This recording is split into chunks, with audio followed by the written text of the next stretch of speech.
Salam saudara-saudara, saya di LA dan sekarang di Azusa Street. Ada apa dengan Azusa Street? Nanti kita akan nyebrang sebentar ke sana, ya. Dan kita akan bicara sedikit seputaran Azusa Street dan Pentakosta ketiga. Tunggu tanggal mainnya, ya.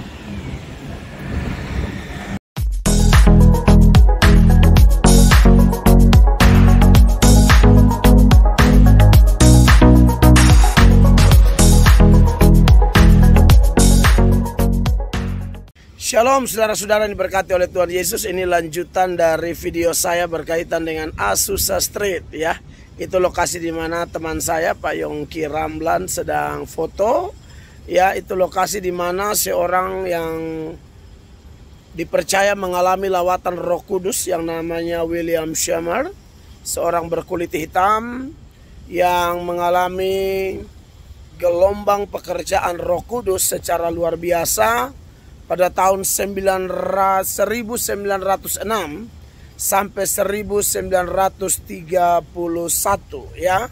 Azusa Street Revival. Di sini ada terjadi pelayanan yang luar biasa di mana waktu itu terjadi lawatan Roh Kudus dan kebangunan rohani berkepanjangan sejak 1906 sampai 1931. Dan pekerjaan Roh Kudus yang terjadi saat itu berdampak sekarang sampai di gereja-gereja karismatik, gereja Pentakosta. Saya ingat waktu saya sekolah teologi, saya ikut kegiatan ibadah gabungan memperingati Pentakosta yang ke berapa tuh? Yang ke-85 di Istora Senayan. Waktu itu ada almarhum Pak Yakub Nahuwai. Yang GPDI siapa Pak? Pak Mande, ya. Bapak Pak Hani Mande di Istora Senayan. Waktu itu saya masih mahasiswa teologi, ya. Dan di situ disinggung tentang Azusa Street. Kalau 1906 ke 2022 sudah berapa tahun Pak, ya? Sudah 100 lebih, ya.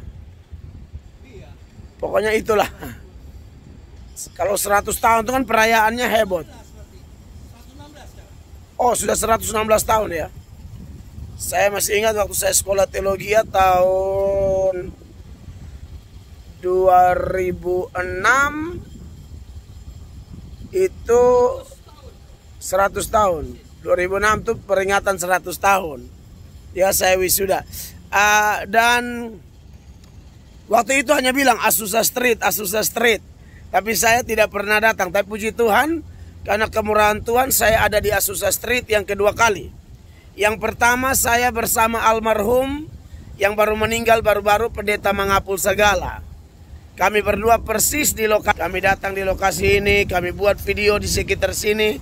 Karena lokasi yang dimana Pak Yongki Ramlan berdiri itu dipercaya di situ rumahnya William Seymour, di mana Roh Kudus bekerja dengan luar biasa. Mereka mengalami kebangunan rohani, pekerjaan roh, maka mujizat demi mujizat, karunia demi karunia mulai terjadi mirip seperti yang terjadi selepas hari Pentakosta.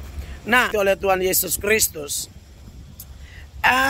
Tadi malam saya khotbah sebelum saya buat video ini. Lalu kami tanya jawab di gereja tertentu. Lalu selepas kegiatan, seorang bertanya, karena saya buka tanya jawab tapi waktunya tidak memungkinkan. Maka selepas itu ada jemaat bertanya seputaran, Pak, katanya ada Pentakosta 1, Pentakosta 2, Pentakosta 3. Mungkin yang dianggap Pentakosta 2 itu di sini dulu, ya. Dianggap oleh orang-orang tertentu, ya.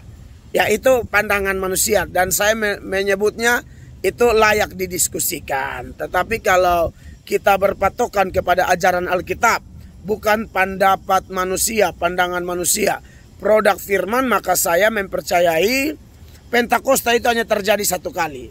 Tapi kita tahu selepas hari Pentakosta itu pencurahan Roh Kudus terjadi secara serentak, dan itu adalah penggenapan dari nubuatan Nabi Yoel dalam Yoel pasal 2 ayat 28-29.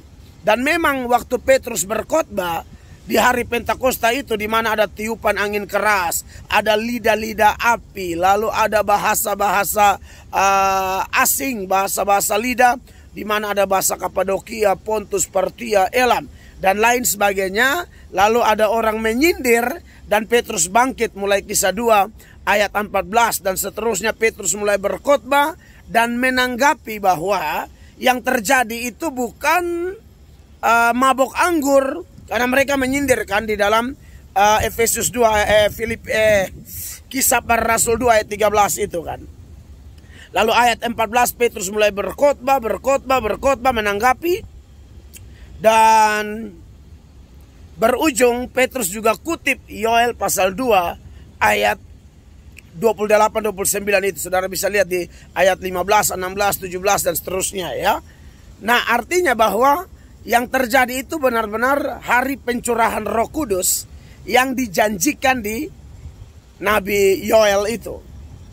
Nah, setelah itu apakah ada hari Pentakosta lagi? Saya pikir ya, kalau kita belajar Alkitab, hari Pentakosta ya satu kali saja. Tapi gelombang pekerjaan Roh Kudus atau setiap orang yang menerima Yesus, nah dia menerima Roh Kudus beda sama hari Pentakosta. Kalau hari Pentakosta dicurahkan secara serentak, Petrus berkhotbah dan 3.000 orang bertobat. Nah, bagaimana cara orang menerima Roh Kudus setelah hari Pentakosta? Jawabannya ialah melalui percaya kepada Yesus Kristus. Karena Efesus 1 ayat 13 mengatakan, pada waktu orang percaya, saat itulah dia mengalami meterei Roh Kudus. Jadi orang menerima Roh Kudus di hari Pentakosta, Kisah 2 ayat 1-13 itu serentak. Tapi setelah itu orang menerimanya pribadi lepas pribadi.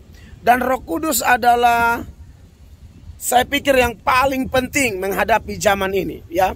Sebab tanpa Roh Kudus saya pikir kekristenan kita hanya menjadi kekristenan agamawi, kekristenan yang hanya KTP, Kristen hanya menjalankan liturgi, Kristen hanya sebagai keturunan, tapi tidak mengalami kelahiran baru. Kalau kita baca bagaimana Nikodemus datang di dalam Yohanes pasal 3 ayat 1 dan seterusnya, ketemu Tuhan, dan Tuhan, dia tanya bagaimana supaya bisa masuk kerajaan Allah. Tuhan bilang, sesungguhnya kalau kamu tidak dilahirkan kembali, kamu tidak akan masuk kerajaan Allah. Nikodemus bingung. Ini saya sudah tua, masa saya kembali lagi ke rahim ibu saya? Tuhan Yesus bilang, kamu pengajar Yahudi, tapi kamu tidak mengerti apa yang saya ajarkan. Yang dimaksudkan lahir kembali itu dilahirkan dari roh. Dan kalau Anda baca terus di ayat 5 sampai ayat 8 dari Yohanes 3, Tuhan Yesus bilang Roh Kudus itu seperti angin, ya. Dia bertiup kemanapun dia suka. Artinya bahwa Roh Kudus akan barukan orang kepada siapa orang-orang itu memang telah dipilih sebelum dunia dijadikan. Bagaimana caranya mencari tahu orang itu sudah dipilih Allah atau belum? Caranya cuma satu, saudara-saudara. Kita memberitakan Injil.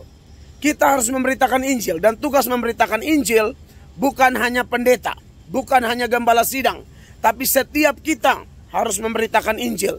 Baik hamba Tuhan, rohaniwan, pendeta, maupun jemaat. Kita harus bersatu hati, bangkit, serukan nama Yesus, memberitakan Injil di zaman ini. Dan biar melalui kita banyak orang diselamatkan, ya. Jadi soal pro kontra Pentakosta 2, Pentakosta 3 dan seterusnya, ya itu biasa terjadi ya. Tapi saya pribadi mempercayai Pentakosta cuma satu kali. Secara Alkitabiah di Kisah 2 ayat 1-13, tapi pekerjaan Roh Kudus masih terjadi. Kenapa? Karena penginjilan masih berlangsung. Penuaian jiwa masih berlangsung. Oleh karena itu, saudara-saudara, ayo gereja Tuhan bersatu. Ayo kita bangkit serukan nama Yesus. Lebih semangat memberitakan Injil dengan berbagai cara, KKR, seminar, melalui media sosial seperti ini, YouTube, Facebook, TikTok, Instagram. Segala cara kita pakai untuk memberitakan Injil, saudara-saudara. Karena kita tahu, kalau Injil sudah diberitakan ke seluruh dunia, saya rasa itu waktunya lebih cepat. Tuhan Yesus akan kembali menjemput gerejanya dalam keadaan apapun, ya. Mau dunia seperti apa tidak peduli. Yang penting anak-anak Tuhan yang sudah siap untuk mengalami yang namanya rapture, pengangkatan gereja, ya. Saya Pendeta Mel Atok dari Azusa Street, dari lokasi di sekitar rumah William Shemer di tahun 1906 sampai 1931 terjadi Azusa Street Revival, ya. Dan masih kerja sampai sekarang. Saya yakin semua orang yang percaya Tuhan, semua tim penginjil, semua gereja, tidak peduli liturginya seperti apa, yang pasti kebutuhan utama kita adalah pekerjaan Roh Kudus. Bersatu gereja Tuhan, bangkit serukan namanya, dan tentu kita tahu kalau ada Roh Kudus kita akan hidup dalam kekudusan, keberanian, hikmat luar biasa, dan selalu berkenan kepada Tuhan. Saya Pendeta Mel Atok, kiranya video saya ini berkenan kepada Anda semua. God bless you all.